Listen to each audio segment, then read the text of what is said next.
do I begin? Well, first things first, welcome to Hand of Lightning Productions. I am Seahawk, and this is my review of The Batman.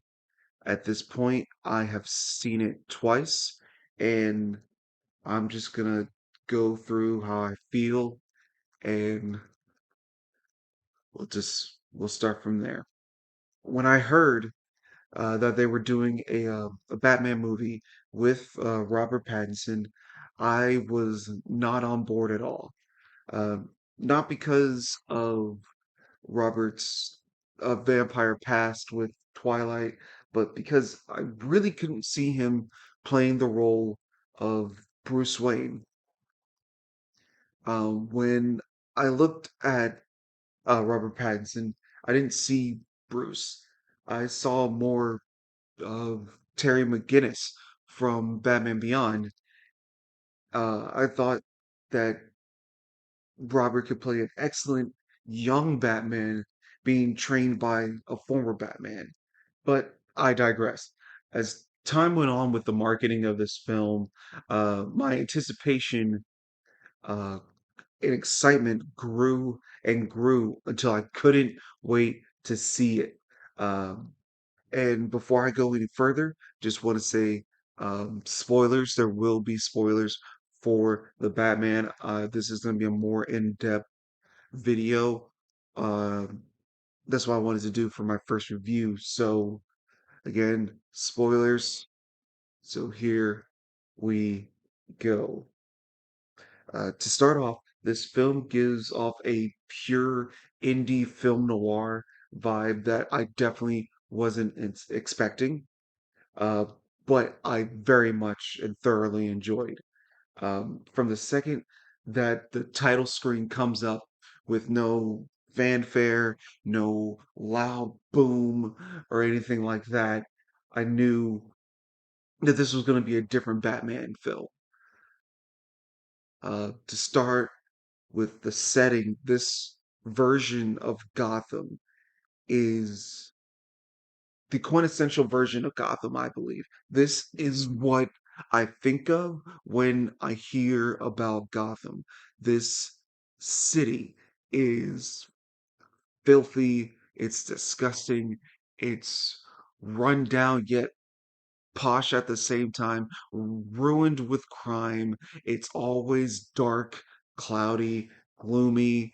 It is just the worst place that you would want to live. No one should want to live there, yet people do. One thing I love was that there was hardly any sunlight at all throughout the whole film. Even during the daytime, like if it was during the day, the characters were inside. So it was still gloomy, even if there was sunlight outside. Or the one time that people were outside during the day, it's cloudy and raining. At no point is Gotham cheery or pleasant to look at all. And that's what it should be. It shouldn't be cheery. It shouldn't be pleasant to look at. It's Gotham. The characters in this film are very well depicted and fleshed out. Uh, Big props to Colin Farrell as the Penguin. He was one of my favorite performances in this entire film. He fit the typical mobster persona. Uh, every scene he was in, he was great in it. Um, Zoe Kravitz as Selena Kyle, aka Catwoman, um, was was different from others in the past, but still relatable.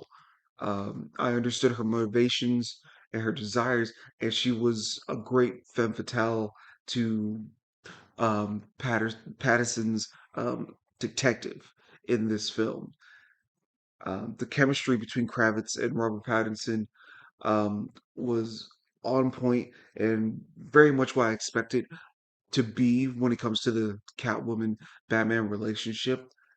Uh, Batman tried to keep things professional and by the book and stoic, whereas Catwoman is more flexible. She's trying to get under his skin, try to see what makes him tick, and it was done so very well. Jeffrey Wright as James Gordon, your basic uncorrupted cop trying to do what's right in a world full of wrongs, even if it all goes against him. Um, what all the against him or what other officers think or want, he's gonna do it by the books. I will say this isn't the best version of James Gordon I've seen. Um, it was still good for what it was, but in my opinion, uh, not the greatest, but no real complaints. Andy Serkis as Alfred Pennyworth was, I think, the weakest in the film. Mainly because I think I wanted more. I'm not saying that Andy Serkis did bad. It's because the scenes that was in were good. There just wasn't many of them. So I really do think I wish I had more of Serkis as Alfred, just to just give me some more there. Maybe even showing Alfred training Bruce, like just show them like having like a boxing match or just like wrestle or something like that, just to give a little bit more to Alfred, especially since we emphasize in the film that Alfred has been training Bruce how to fight. He has been teaching him how to read things, how to decipher things. So just a little bit more there would have definitely have been great. But now on to our main two people. First off, our big bad of the film, the Riddler. Um, like with Robert Pattinson being Batman, I wasn't too sure on how this version of the Riddler was going to go. He definitely comes off much more grounded and realistic compared to previous versions of the character. He's not the wacky campiness that Jim Carrey brought to Batman Forever, and he's not the bipolar mass murderer that Corey Michael Smith brought to the TV show Gotham. But I am pleased to say that Paul Dano's version of the Riddler was a very welcome form of sinister and threatening. You could tell that he was always one step ahead of everybody in Gotham in the film, and that he is just as much of an enigma as the character would suggest. The Riddler is cerebral, calculating, and just downright scary at times. The way they filmed him showing up in scenes, especially at the very beginning where he kills the mayor, and because you don't see him and then he's suddenly just there and you only see it because the fact that the mayor walks away and the light from the television shines on him. You didn't see him at all, and I loved it. It brought such a menace and malice to him that it would just make you feel anxious when you're around when he's on screen. It was so good. I like the fact that they made him relatable, but at the same time, don't humanize him to a point where you're rooting for him to succeed. I feel a lot of times with villains, you have to toe that line between them being relatable and then sympathetic. There's a fine line between the two, and with this, they definitely succeeded in making sure that he was relatable, but he is still a villain through and through, and there's no chance of saving him. Now, finally, with Bruce Wayne himself, um, as stated earlier, I wasn't sure how I was going to feel about this portrayal of Batman by Robert Pattinson, but I actually really enjoyed it. I was very happy with it. Um, They established early on that in this film, Batman has been Batman for about 2 years. Um, he has already established uh, fear within a lot of the low-level criminals in Gotham, but as well as the citizens, the civilians of Gotham. I was very happy that we didn't have to go through Bruce's backstory again. We didn't have to do the alley scene where his parents die again. We've done it so many times that it's ridiculous at this point to even think about showing it again. But they do make sure to reference it in a way that makes sense in the story, and but we don't have to continuously relive it and have it like pounded into our head. Yes, we know Thomas and Martha Wayne died in an alley. We've seen it so many times. Let's move on. And in this film, we do. I did love, however, the I feel purposeful switcheroo at the very beginning of the film. I thought that who ended up being the mayor was actually Thomas Wayne, and they were about to leave to go to the theater. But in actuality, it was just a boy and his mother leaving for Halloween, and the mayor was staying behind. So I think if that was purposeful to try to convince and trick the audience into thinking that we were about to see the death of Thomas and Martha Wayne again, uh, good on you for the swerve. Matt Reeves, it is very good. Now moving on, this version of the Batman is much more of a detective than in previous films, at least in my opinion. Um, There's a lot more looking over clues, trying to sneak into places, trying to piece every single bit together to find the big picture that the Riddler has laid out in the film with his crimes. It was a much welcome change. We don't get that much of the detective from previous iterations of Batman, so I was very, very happy with that. This is also, in my opinion, the most physically imposing Batman we've had to date. His suit makes him look so bulkingly massive, especially like not saying that Robert Pattinson hasn't like worked out enough to get muscle on him, but the suit makes him look even that much bigger than what he actually is. His fighting style is like 90% hand-to-hand combat, and it's pure aggression. No fancy kicks, flips, or theatrics. This Batman just is going for the knockout blow every single time.